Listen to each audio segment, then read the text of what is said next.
Hello mga kalongger, magandang araw po mga kalongger. So meron tayong susunduin na bisita mga kalongger. So nasa terminal na po daw, Daउ Bus Terminal mga kalongger.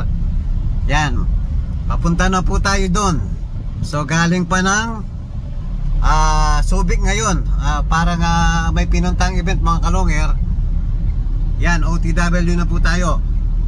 Makikita nyo po, mami ng lahat ang bisita natin. So OTW na po tayo, at susunduin na natin si Madam.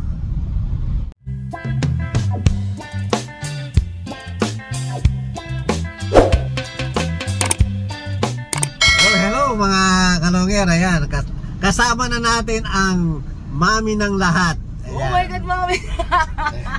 Nakikita ko sa video mami-mami ng mga... Tama, mami ng mga kalapati. Yan, kasama yung dalaga niyang maganda rin. Siyempre, anak ko yan. Oh, yan. Hello mga kalapatids. Yan, nakikita-kita rin sa wakas. From Binangonan, Rizal, napunta ng Pampanga. My God. Ayan mga kalongger, papunta po tayo sa bahay. So mamaya po, magbablog tayo sa taas.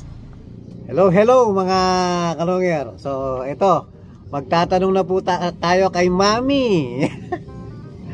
Kumakamami ka naman. Hello guys. Ayan, tatanungin po natin, mami, Mukha ka talagang bata dyan. kailan ka nag-umpisa sa pagkakalapate? Nag-start ako magkalapate nung inopen up ko yung first YouTube channel namin way back 2020. Pero nag-focus ako sa pagkakalapate 2022. Bago lang din, no? Yung talagang nakikialam na ako kasi sa VJ Love Tropa, doon sa mga hindi nakakaalam, dalawa kami. So yung partner ko si V at saka ako si Jel. Si JB po talaga yung panshare, ako hindi. So nung nag-open yung YouTube channel namin way back 2020, hindi pa ako masyadong focus, meaning hindi ako yung humahawak, hindi ako nagpapakain, hindi ako nagtitrain, wala akong pakialam. Nung 2022 lang ako nakialam talaga. Ngayon ikaw na lahat. Yes. Sapaw na, no?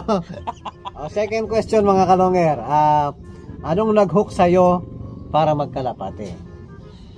Mahilig po talaga ako sa hayop. Bukod yung jowa ko, mukhang hayop.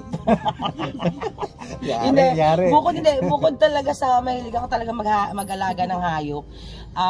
Iba yung feeling nung binibigay ng pagkakalapate, lalo na pag nakakapagpauwi kayo. Promise. Kahit sabi mong hindi... Ewan ko kay Kalongger, sanay ito sa maging winner Pero yung idea ng... Sanay sa gulong muna. Hindi kumbaga yung idea ng umuwi sa yung ibon kahit ang hirap ng karera, umuwi sa yung ibon kahit umuulan, hindi nababayaran ng kahit anong pera yung pakiramdam na inuuwian ka ng ibon. Yun yung talaga nakapagpapahok sa akin. Sabi ko nga kung nag-champion ako maasim, tatanong ako dyan, no? Kahit walang tubig. Paano yun? Ba't nandito ka pa na tumalong ka na? Hindi ko nakuha yung first overall Grabe ka, at least may maasim ka na. Yun lang guys. Third question. Third question mga kalongger. So sa ngayon, anong mga bloodline yung umiikot sa loob mo? Ito totoo to mga kalapatids. Hindi advisable, lalo na kung newbie kayo, na mag-stock ng kung anong mga ibon sa loft ninyo. Hindi ibig sabihin marami kayong ibon, okay na yon. Okay? Kasi ang nangyari sa amin is, ang dami naming na-stock na ibon, iba-ibang lahi, galing kay ganito, galing sa ganyan, lahi ni ganito, lahi ni ganyan. Lahing champion yan, no? Malamang sabi. Ang tawag doon, sabi line, okay? Sabi line. Di ba may unknown line, may pet shop line, ngayon may bago na, sabi line. Ganun yung lahi namin. Pero ang nakakatawa tropa is, yung original na ibon namin, nag-start kami, 4 lang ang ibon namin, 2 pares. Yung pa yung kikilos pala sa loft namin. Kumbaga, ang idea doon is, kuha ka ng kuha, acquire ka ng acquire, samantalang yung ibon mo pala na original, doon pa manggagaling yung kikilos na ibon. Tama. Hindi natin alam, nandyan na pala yung magagaling na ibon sa atin. Totoo. Malikot tayo. Oo. Lalo na yung kuha ng kuha, hindi maganda, lalo na kung di naman kayo sigurado sa mga fanshare na pinagkukunan ninyo.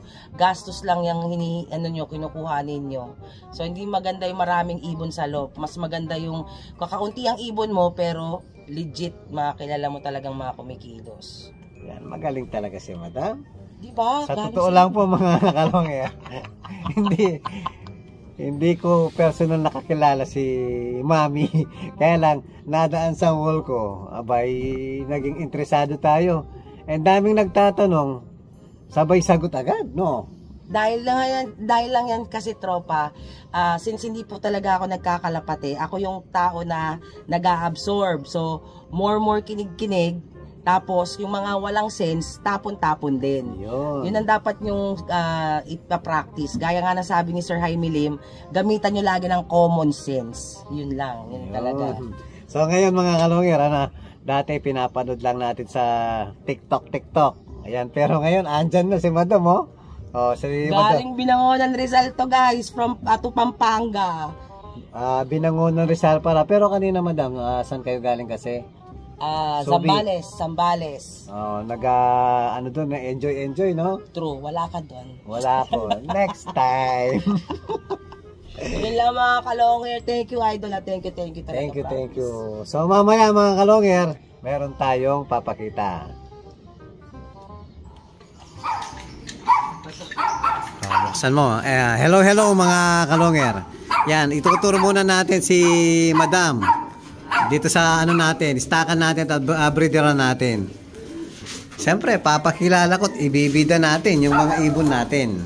So, ma'am, eto si Javier Clagger. Molting na, oh. Ayan, malaking ibon. Oo. Bangkain. Bangkain. Halos bangkain. Sa experience ko, i-share ko na rin sa mga viewers natin. Sa experience ko, ang mga panglong ko halos bangkain. So, bibihira ang dumudulong malayo na puso ang katawan. Yung apple shape, apple body. Sa akin lang yun, ha. Based sa experience ko sa lahat ng dumulo ko, puro almost may makakapakang picture. Sa akin lang yun, ha. Hindi applicable sa lahat yun. Ayan. Ito kasi, ayan, hindi naman bangkain pero dumulo rin. Pero halos. Pagmasdan mo, Madam, ayan, tingnan mo, hahaba ng pakpak ng mga panglong ko. Talagang sagaran yung mga pakpak. Oo nga, hindi siya bangkain, parang sakto lang yung katawan. Sakto lang yan. Yan, puro mahahaba ang pakpak. Ito yung magulang ng first clock ko sa Katbalogan. Itong dalawang to. So, may anak, may kasunod pa. Kasama pa rin. Hindi ka nag-iwalay agad Yan, mga kalongger. Medyo malayo pa yung uuwian ni Madam, eh. So, meron tayong siyempre, hindi mawawala, meron tayong GB kay Madam. Yun, no? Medyo pumapalakpak na si Madam, eh. So, eto po, isa dito, hiniwalay ko na. So, bali, itong, ayun yung naka-perso na black check ba yan o velvet? So, ang parents po, Javier Piniser, tapos, cross ng Pulsi, Javier Clacker. So, long distance po ang laro ng ibon. Yan, panglong po. Kasi parehas, Javier ang lahi. So, Solo-Sola po, lahi ni Sola-Sola ang nanay, ang tatay, Javier Piniser. Stitch, ang tatay, ang nanay, Battenberg, Kuipers, Japan. Yan, so huli na po natin. Ayan, ito ba? Ayan na mga kalongger. Ayan na po yung GB natin kay Madam. Ano masasabi mo, ma'am? Ay, hindi na nakapagsalita, no? Thank you talaga, promise. Thank you. Welcome, Madam. Yan, galing pa ng Anlayo, Angono Rizal, no? Binangonan. Malayo pa. Mas malayo pala Binangonan. Ba, doon ng di ba? OLR? Oo, kay Russell. Oo, Binangonan. Ang layo, eh. Nung nagsasabit ako ng ibon doon, 4 na oras ata yung... Ano pa yan, ha? Di kotse ka pa, lalo na pagbahe. Oo nga, so matulog na lang kayo sa bus. True. Siyempre, sulit. pakita rin natin yung napakagandang anak niya, oh.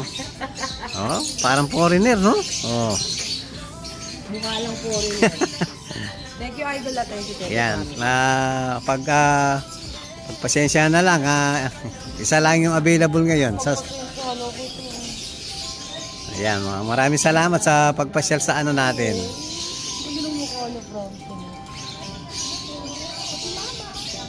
Okay na.